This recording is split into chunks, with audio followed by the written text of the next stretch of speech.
I don't want to be that old guy that doesn't like all the new stuff that's happening. Although sometimes it's easy. Michael Bay's Teenage Mutant Ninja Turtles, I am looking at you. But I want to be able to embrace all the new stuff, the new technology, and new ideas. But sometimes it's hard. I think you know what I'm talking about. That's right. If anybody that has had the Nintendo 3DS, which I have had for a while. I wasn't initially in on the craze, but Jesse eventually got me into it. This is now my second one that I had, and it's kind of going away slowly, which, I can see maybe moving to different games type of stuff, and the Nintendo Switch is a great handheld console, so that's great, but really the crux of it is my crumbling empire of street passes. Now, to anybody that doesn't know, there's this great thing in this Nintendo 3DS where you could actually turn it on with a little greeting and a little piece of information of who you are, your avatar. And anytime you walked within a few feet of someone else that also had a 3DS that was turned on, you could set that they would exchange little pieces of information, a little hello of sorts. And so you'd get the greeting from that person, their avatar, and other customizations and things like that. And it was kind of cool, because even though you wouldn't actually know who it was, you'd just see the little green light in the corner would end up flashing and turning on, and you know that even though you haven't actually met someone in person, it's like you met another friend, someone else who's into at least some of the same things that you are. So, which is cool. Now, I'll actually show you. So in here, there's this little street pass. There's this Me Plaza where you would actually go and you would meet people. So you'd actually have all these different games that you could play using the fact that you have met people. Here are a bunch of the people that I've met. I am up front with the beard and the golden locks and the Link outfit. I honestly can't even remember the last time that I checked this and played around with it.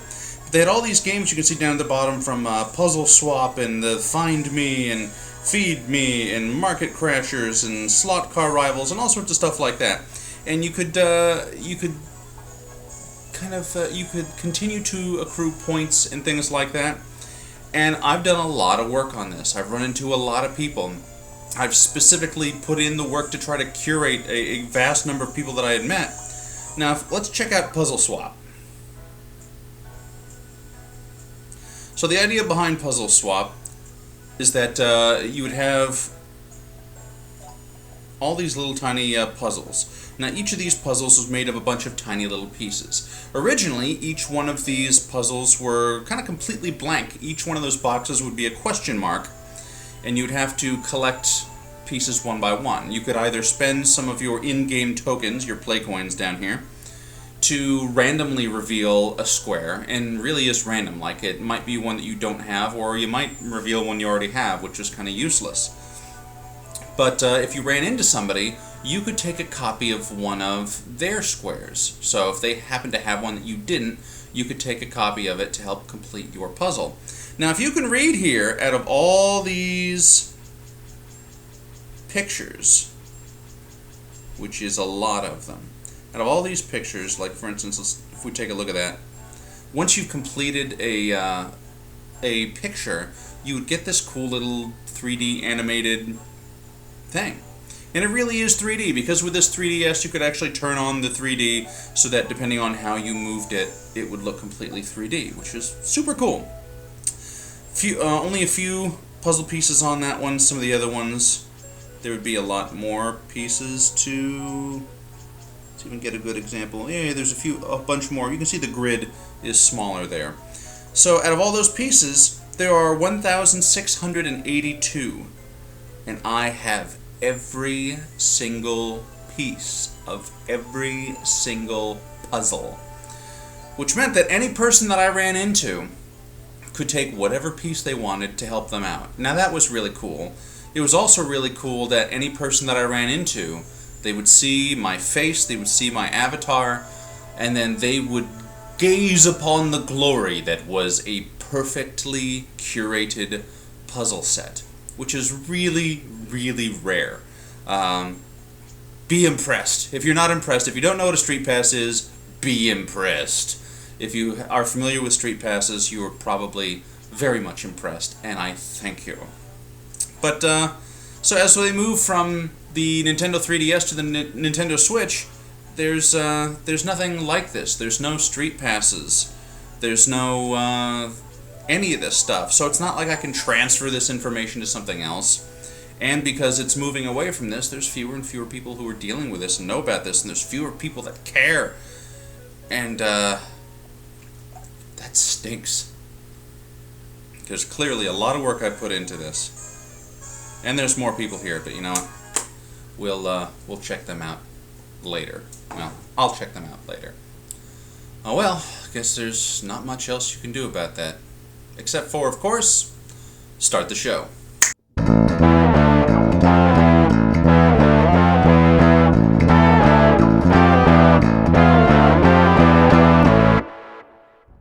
And welcome back to yet another episode of Rich Does a Thing. It is very good to be rolling once again and to see what other kind of trouble that we can possibly get into on this fine day. Alright.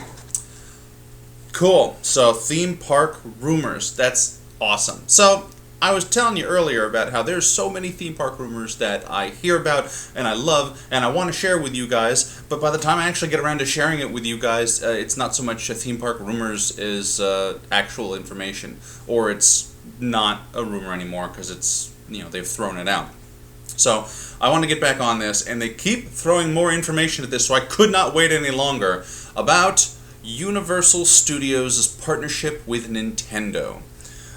There's been some really cool stuff on this. So the partnership of Universal Studios and Nintendo was actually announced in May of 2015. So it's been almost 5 years since they've announced this, but we haven't really seen anything in the parks yet. But that means that there's been plenty times for rumors and different things that could happen, might happen. I want to lay as much of it out for you as I can right now as far as what we know. Because again, these are all rumors. I don't actually have any inside information on any theme park, really, and so I just do the searching on the internet to get all this cool stuff that you're hearing from me right now. So it looks like the Nintendo, I guess they're calling it Super Nintendo Land, is going to be going to Universal Studios Japan in spring of 2020, so it's like right around the corner, going to be happening any time now. Apparently that is costing them $544 million, which is about $90 million more than they actually spent on the Wizarding World of Harry Potter's Diagon Alley, which is quite a bit. Now, it's pretty much verified that Universal Orlando is also going to be getting it. I think Universal Studios Hollywood might be getting it a little bit before we are, but whatever. Still, we're going to get it one way or the other. There's been all sorts of different rumors as far as how that was going to happen. Originally, it was just going to be at Universal Studios over in that park. The idea for that is it was actually going to be stuck between the Simpsons ride and E.T., kind of over in that area of the park. Let me scooch over a little bit, that way we can use some of this other room for maybe some really cool images that I'm able to find from online.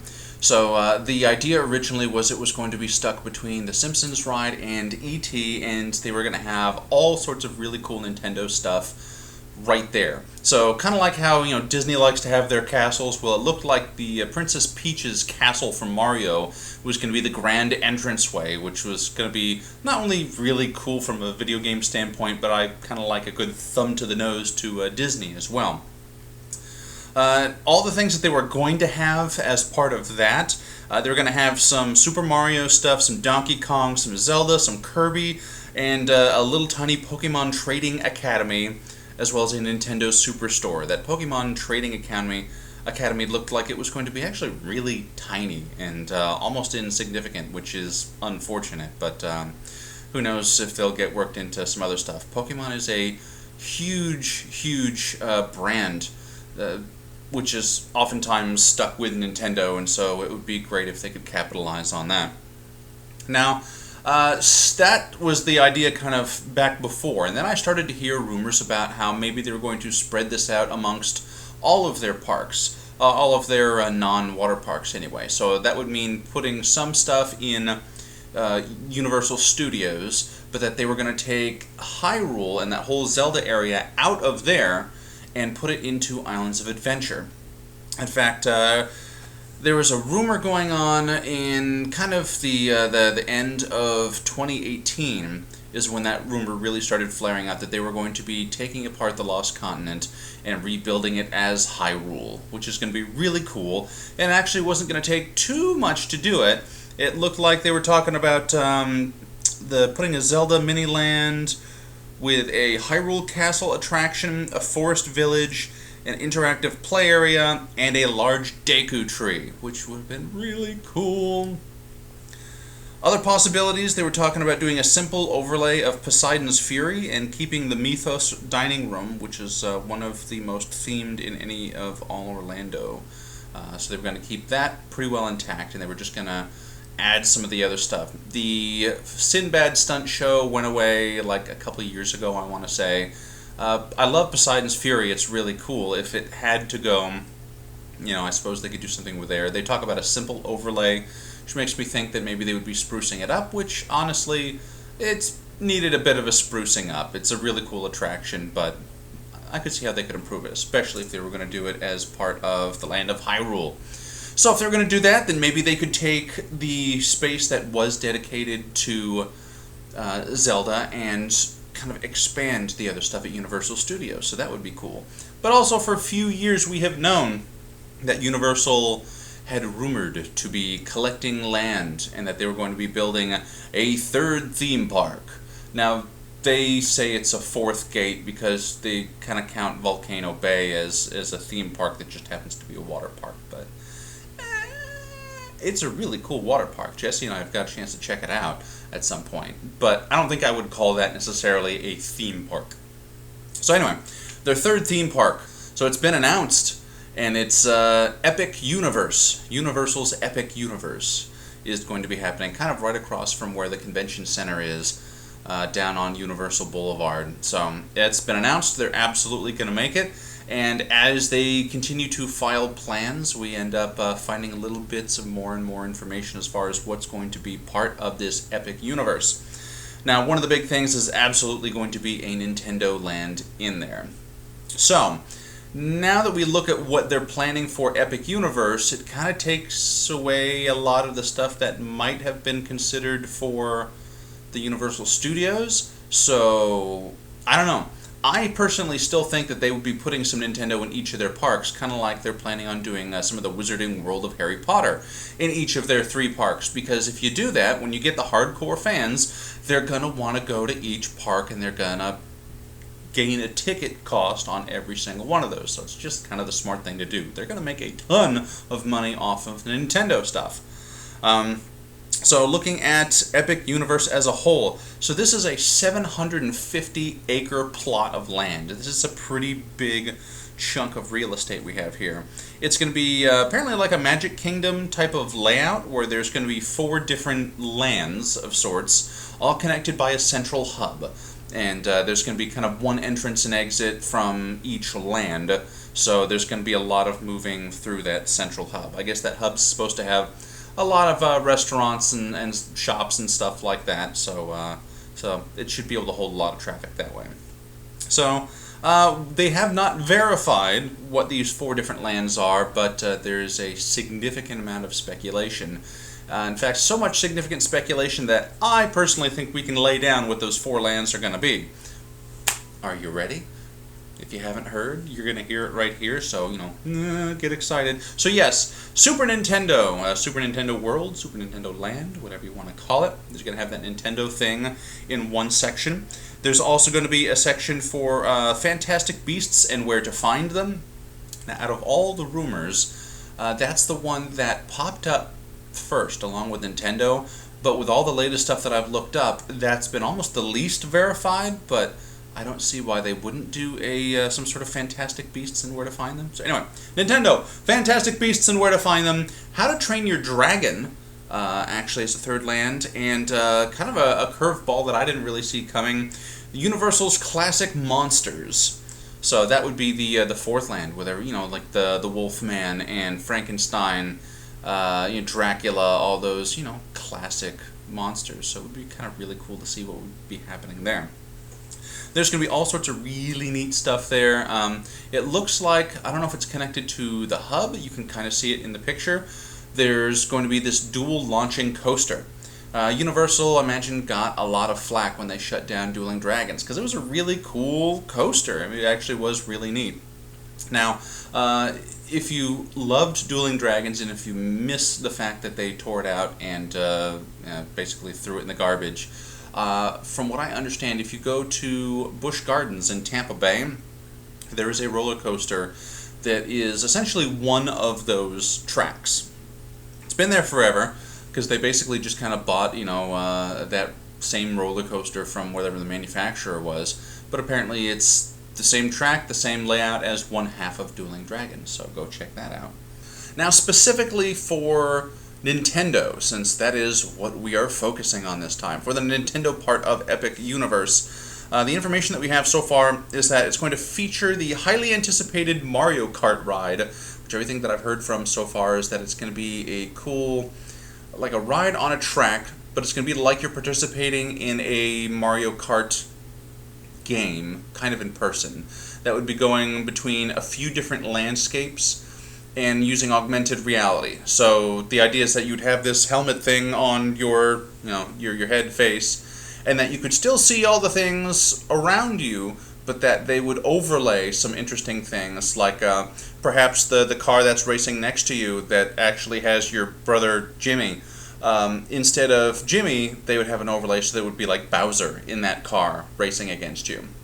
And that, in theory, you would have control over being able to fire things like tortoise shells and banana peels and stuff like that, kind of like the real Mario Kart game. So that would be really cool. So that seems to be like that's the biggest anchor there. Also says the Super Nintendo World will feature a Yoshi-themed family-friendly park, as well as a Mushroom Kingdom-themed subsection and a Donkey Kong roller coaster attraction. The Donkey Kong roller coaster attraction that I have seen is this cool false track coaster, where the actual track runs kind of on the side or below where the track that you see, and that there's almost like a little sidearm connected to the car, rather than the car actually laying on the track that you see on the ground. Now, because of that, that means that you could go over the top where like the track would break, and there'd be spiky pits, and you would look like you would go off the rails, jump the spiky pits, and land back onto the track on the other side, because you weren't being supported by that track, just the one on the side, which if they did that, that would be really cool. Now, I think I heard that might be kind of a kid-friendly section, so which makes me think kind of like the Flight of the Hippogriff. I would love for it to be more intense than that, but at the same time, they kind of have to make it family-friendly, so I don't know. Rumors. So, I mean, that would be really cool. That's all the stuff that's been kind of confirmed this time around. From looking at the older plans, they even had a plan for kind of a Bullet Bills ride, very similar to, if you're familiar with Islands of Adventure. Over in Seuss Landing, they have the High in the Sky Seuss Trolley Train ride. And that was kind of a fun but high in the air kind of tracked thing. It wasn't necessarily a thrill ride, but it was cool and fun, and it seemed like that was the idea for the Bullet Bills attraction that they were going to be doing there. And then I heard later on that they were, instead of going to do a Bullet Bill, they were actually going to make it like a Yoshi, where you were riding a Yoshi, which would be freaking adorable. So that would be cool. And I haven't seen anything for like that in these plans. Here's hoping. Of course, I'm hoping that they'll add some more Pokemon type of stuff. They had also in the original plans they had a Dumbo ride, where you get in the car and just spin around, but it was Kirby, which would be adorable and cute, little pink little puff. So that would be cool. Now, another really cool thing about the Super Nintendo World is they would be having these wristbands. These really cool, colorful themed wristbands that you can see right here, apparently called power-up bands. These interactive power-up bands. Now, they attach to your wrist kind of like a slap bracelet, where it's just, a strip, smack it on your wrist, and there it's on, and it's there. and apparently is wicked interactive. That could not only connect to your smartphone, but even your Nintendo Switch. Now, these, not unlike the interactive ones for the Wizarding World of Harry Potter, are not something that would be coming with the attraction, but would be purchasable separately. But it does sound like it'd be really cool, because apparently, once bought, the wristband can be linked to a smartphone app which helps keep track of the guest's scores and stats across Super Nintendo World, and even across multiple visits. Part of this will entail collecting digital coins, which can be snagged in several different ways, such as by hitting question blocks in true Mario fashion, or by obtaining various collectible items, including character stamps, which are worth differing amounts of coins. Everyone in the land will be able to compete against everyone else to see who can nab the highest score, thereby creating another type of game within the Nintendo World experience. And it sounds as though achievements may be also part of the process as well, adding in yet another layer, which sounds really complicated and really cool for someone who lives in Orlando and might be able to take advantage of that.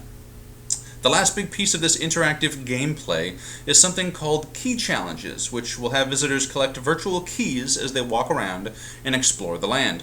Once a certain number has been obtained, it'll enable guests to cooperate with others who also possess a sufficient number of digital items to unlock additional experiences, including boss battles against some of the various enemy characters.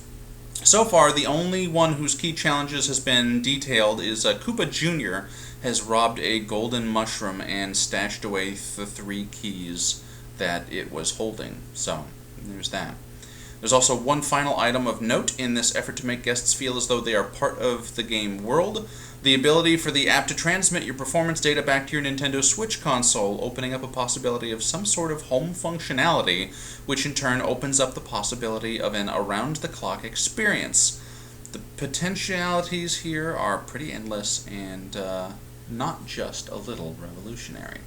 So cool. So much stuff that's going to be happening with the Super Nintendo World and everything. There's going to be a lot going on, a lot to look forward to, and a whole lot of rumors of stuff.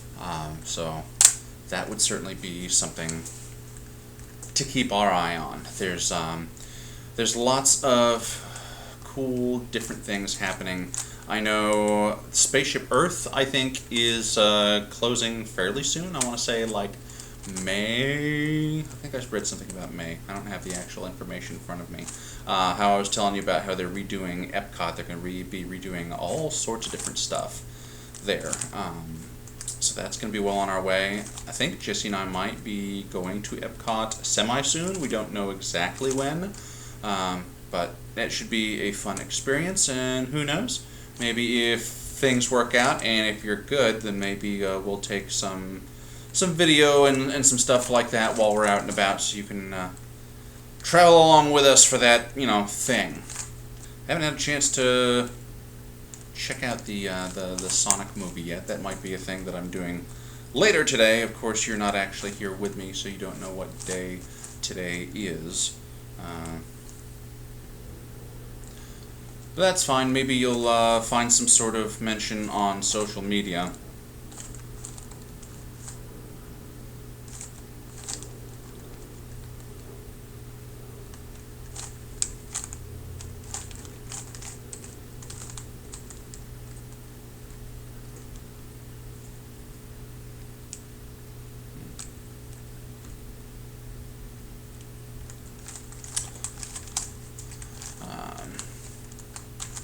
But I'm very happy for anybody that's had a chance to check out the Sonic stream for Sonic 2 that I did, kind of in celebration of the Sonic the Hedgehog movie coming out.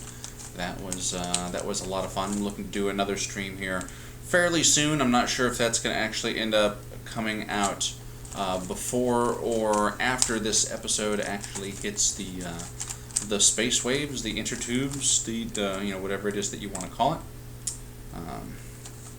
But yeah, that should be a lot of fun. There's going to be doing that. I won't spoil as far as what it is, just in case it happens to end up being a secret of sorts. And yeah, it's just been a lot of busy work lately. Lots of things around the house that have been getting done. Lots of different things.